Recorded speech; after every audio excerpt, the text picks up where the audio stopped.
que está el doctor Felipe, donde hay 500.000 millones de pesos y entre nosotros hemos hecho unas cuentas que de pronto se van a necesitar algo más de recursos. Y Salucop, donde todavía nosotros no sabemos muy bien cuánto va a poder pagarse, pero ahí se va a poder pagarse, digamos, un porcentaje importante también. Lo otro es las deudas de las EPS en funcionamiento. Y ahí es donde entra la estrategia. Yo lo que dije, o lo que quise decir, tal vez no lo dije bien, es que uno de manera simultánea no puede hacer las dos cosas. Pagar lo corriente y de buenas a primeras, mañana, pagar todas las deudas. Y eso necesita ese proceso de recuperación, ese proceso de 7 años de recapitalización y pago de deudas para en esa ruta de recuperación hacer las dos cosas. Porque muchas veces se quiere que mañana se cancelen todas las deudas y se cubra lo corriente con los mismos recursos de lo que pagamos por recuperación. Para eso necesitamos una trayectoria de recuperación. Pero hay una propuesta que podemos hacer, ministro, y que creo que aquí que están las EPS nos pueden decir. Mire, si lo corriente nos lo pagan como es. Exactamente. Y hacemos un acuerdo de pago de lo que nos deben las EPS que están en el momento prestando un servicio y nos dicen, va a ser en 3 años o en 4 años o lo que sea, pero que nos digan cuánto nos van a pagar y nos pagan lo corriente, la cosa cambia, pero que hagamos un acuerdo de pago. Gobernadora, yo creo que en eso tiene razón. Si uno logra pagar lo corriente, asegurarse que la deuda no crezca y tener un plazo razonable prudencial, que puede ser 4 o 5 años, para resolver ese pasado problemático, vamos saliendo todos acá. Esa es la idea, ahí está la clave de la recuperación. Pero para eso necesitamos el 2702, necesitamos los mecanismos de instrumentos de liquidez, necesitamos todo lo otro que acompaña esta estrategia.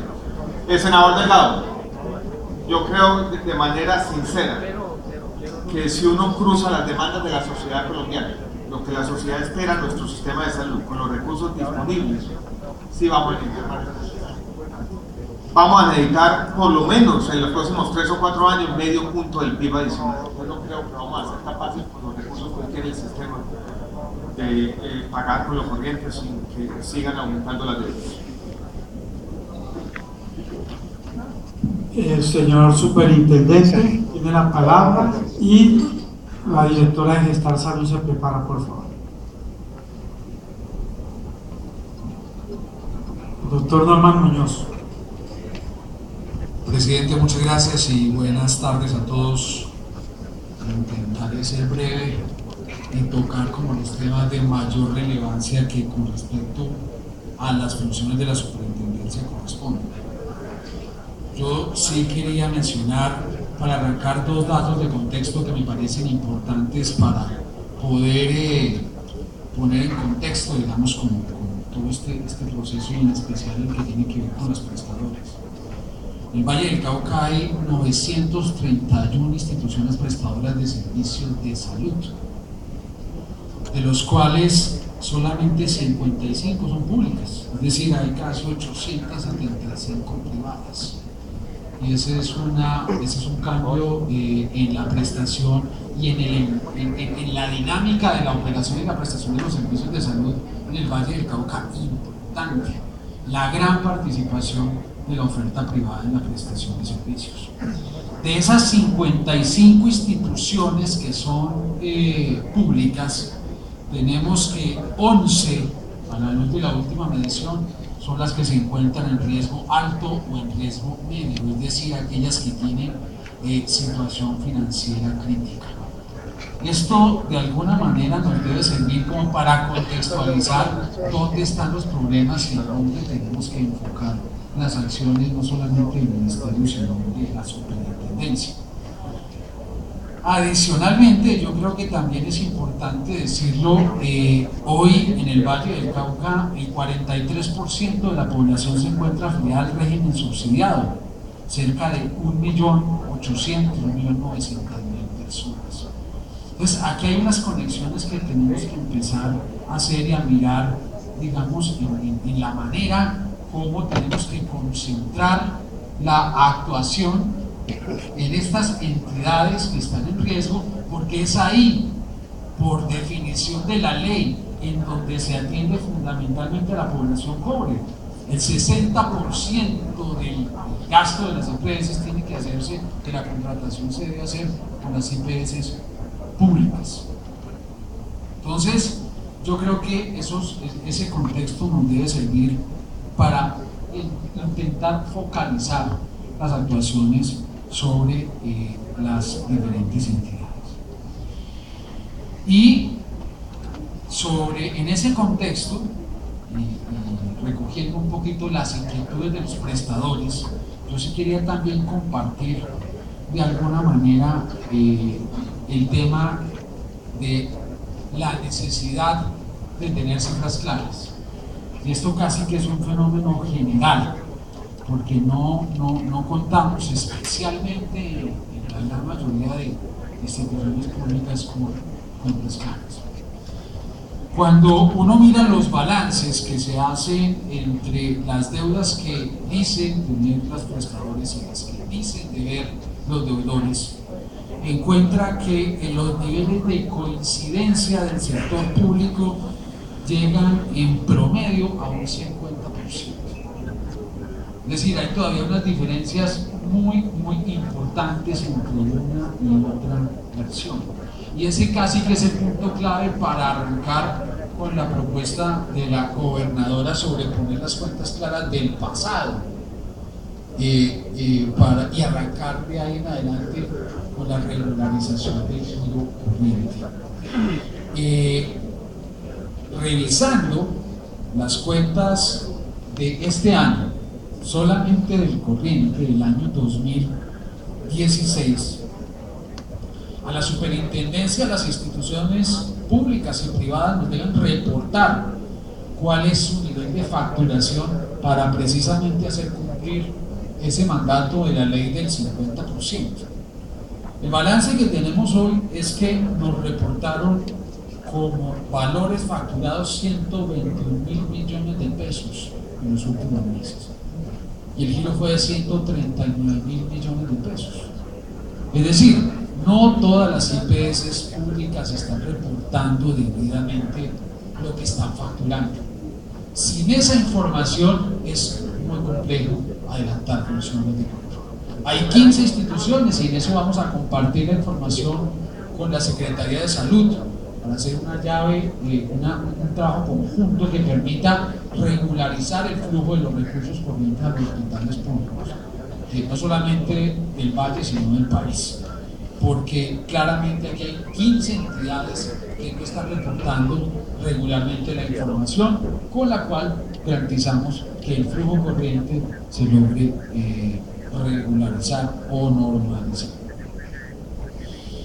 Igualmente, en ese sentido, quiero señalar que las 3 EPS que tienen mayor presencia en el Valle del Cauca, tanto en el subsidiado como en el contributivo, el SANAR, SOS y Comeva, las 3 están en el programa de seguimiento por parte de la superintendencia. Y uno de los temas fundamentales tiene que ver con la aclaración de la cartera, que es uno de los problemas más críticos que tenemos hoy, y segundo, con los recursos del giro directo. Dentro de las medidas, de las nuevas medidas que viene también el giro directo en el régimen contributivo, y esto muy seguramente va a aliviar también la situación de varios de los hospitales. Entonces, básicamente como 3 mensajes básicos de esta primera parte. La primera, hay 11 hospitales en los cuales tenemos que hacer énfasis fundamental aquí en Valle del Cauca. 11 hospitales públicos, no voy a decir nombres acá en público, creo que todos los tenemos debidamente identificados y el departamento tiene claro quiénes son. En esos 11 hospitales hay que centralizar las acciones de control, de reorganización, para que salgan de esa situación crítica. Lo segundo, necesitamos tener las cuentas claras para poder tener plena certeza de cuánto es esa deuda y en qué tiempo se va a pagar. Quiero darles solamente un dato. La primera evaluación del decreto 2702 del que habló el señor ministro ahorita dio como resultado la llegada de 500.000 millones de pesos nuevos, adicionales al flujo normal y corriente de las entidades. Es decir, el decreto empieza a tener efecto como estaba inicialmente previsto. Y tercero, necesitamos, para regularizar el flujo de los recursos de estos hospitales. La información, sin la información difícilmente vamos a poder hacer cumplir la regularización del flujo. La gobernadora con preocupación señalaba cómo se vienen presentando una serie de prácticas indebidas con respecto a la erradicación. Le ponen cupos a la erradicación, le ponen fechas, le ponen una serie de restricciones. Hay una circular nuestra que lleva como unos 2 o 3 meses, gobernador. Es la circular 14. Esa circular establece una serie de actuaciones que se identifican como indebidas frente al flujo del sistema. Nos han llegado a la fecha 5 denuncias documentadas que ya vamos a proceder a castigar a través de sanciones por la superintendencia. El llamado aquí a los prestadores es que nos lo pongan en conocimiento. Cuando les ponen barreras para la erradicación, cuando hay glosas injustificadas, cuando hay situaciones indebidas que puedan estar afectando el flujo del otro. En la segunda parte es importante hacer referencia a 2 temas fundamentales en los cuales nosotros hemos venido interviniendo. Uno, el hospital de Cartago. El hospital de Cartago, después de mucho tiempo, tuvimos que llegar a la decisión conjuntamente, y esto tenemos que señalarlo para conocimiento de todos con el departamento en su momento, de la necesidad de generar la liquidación del hospital por su viabilidad. Hoy, afortunadamente, gracias a la operación que se tiene, desde que empezó a operar, digamos, este hospital, hoy tenemos al hospital que está en los servicios. Y vamos a hacer todo el esfuerzo de acompañamiento necesario para fortalecerlo y para que esta apuesta sirva para mejorar la prestación de los servicios. Fue una decisión difícil, compleja, pero necesaria para resolver un problema central en la prestación de Valle del Cauca. El otro tema tiene que ver con el Hospital Universitario del Valle. Yo creo que ya en varias oportunidades hemos manifestado, producto de la visita que se hizo acá, se encontraron unos hallazgos, se encontraron unos temas financieros, operativos y de prestación que requerían cambios inmediatos. Hemos visto cómo se han ido generando algunos de esos cambios, pero para resolver la situación estructural del hospital y que el hospital pueda operar de una manera idónea, como se requiere al interior de la red, sí se necesita que haya un saneamiento fiscal profundo. La gobernadora ha propuesto que este hospital entre en ley 550, es decir, aislarlo de los embargos, que es uno de los efectos de la ley 550, poner las cuentas claras y empezar a pagar, empezar a determinar con los acreedores un periodo de tiempo razonable para su pago. Nosotros estamos acompañando ese proceso y nos parece que en la medida en que existe la voluntad por tener una solución de fondo, lo vamos a acompañar.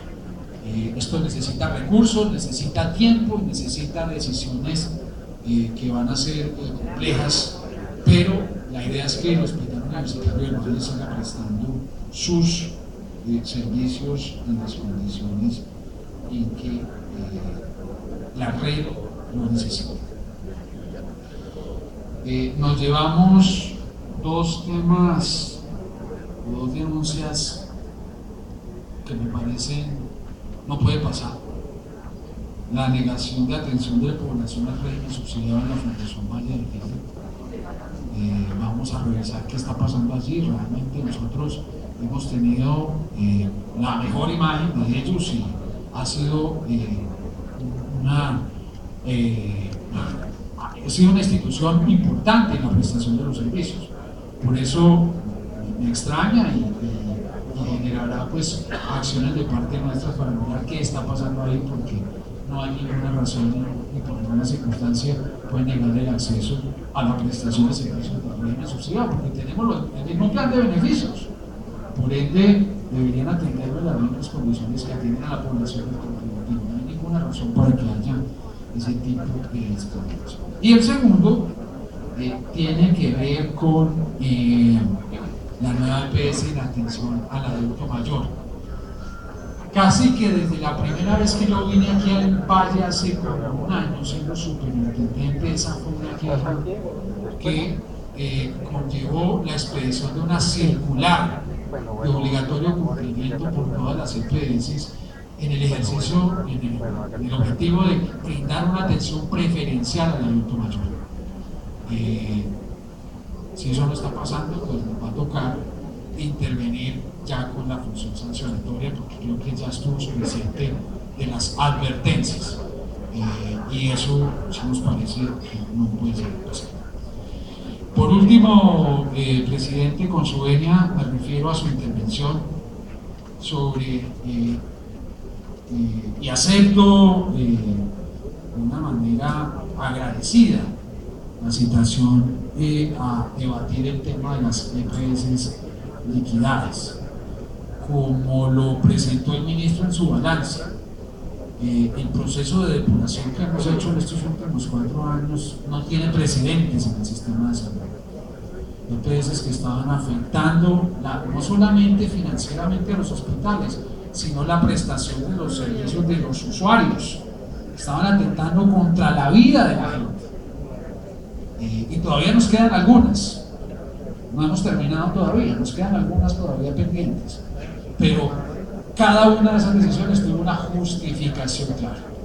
Y eran EPS que no podían salir del sistema de salud. Y cada una tiene su justificación. Desafortunadamente, senadora, aquí hay unas reglas que son las reglas del Estatuto Orgánico del Sistema Financiero, que son las que debemos regir para las liquidaciones, y le vamos a explicar con todo detalle cuáles son esas reglas y por qué se tomaron las decisiones que se deberían tomar, y a lo que hace referencia el informe que usted citó acá, porque todas tienen fundamento legal. Y si usted mira el balance final de ese informe, encontrará que ese no fue considerado como un hallazgo que tuviera alguna connotación disciplinaria o penal o fiscal. Pero aquí de fondo está el tema en que la superintendencia va a tener que seguir actuando de manera contundente en el caso de esas EPS. EPS que no cumplan con su tarea en el sistema tienen que irse del sistema. Aquí hay una gran paradoja, un gran problema, y es que estamos ante la indecisión de o deja una EPS que puede estar generando un problema financiero mayor en el tiempo, no hace nada, o liquida y para el problema. Claro, aquí hay un problema de que estas EPS funcionaron por algún tiempo sin los suficientes recursos y el patrimonio exigido. Por eso fue necesario sacar el decreto de habilitación financiera, para que solamente puedan participar del sistema aquellas que patrimonialmente tienen cómo responder por sus deudas. Tenemos también en ese decreto un régimen de reservas que busca evitar que pase lo que pasó con Salud, Solsalud y otras empresas. Entonces, yo acepto, digamos que con mucho gusto esa situación de debate, porque también va a servir para poner un poco el ojo en esos dueños de esas empresas que deberían responder por los recursos que se llevaron. Aquí estamos terminando la liquidación de Golden Group y estamos siguiendo a los chilenos. Estamos mirando la manera en que ellos vengan y respondan por los recursos y por las deudas que dejaron aquí en Colombia. Entonces, bienvenido. Hay unas reglas complejas. Celebro la decisión del Congreso en cambiar el orden de las prioridades de la calificación de acreedores, dejar a los prestadores en un segundo orden. Me parece que es un acto de responsabilidad con las instituciones prestadoras, pero hasta este momento era imposible, sin esa reforma legal, hacer algo diferente. Por eso, un poco las consecuencias de lo que usted ha dado en su intervención, pero con más detalle lo haremos en el debate de justicia.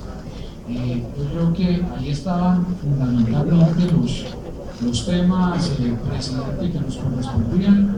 Yo a cualquier pregunta, muchas gracias. Está muy bien.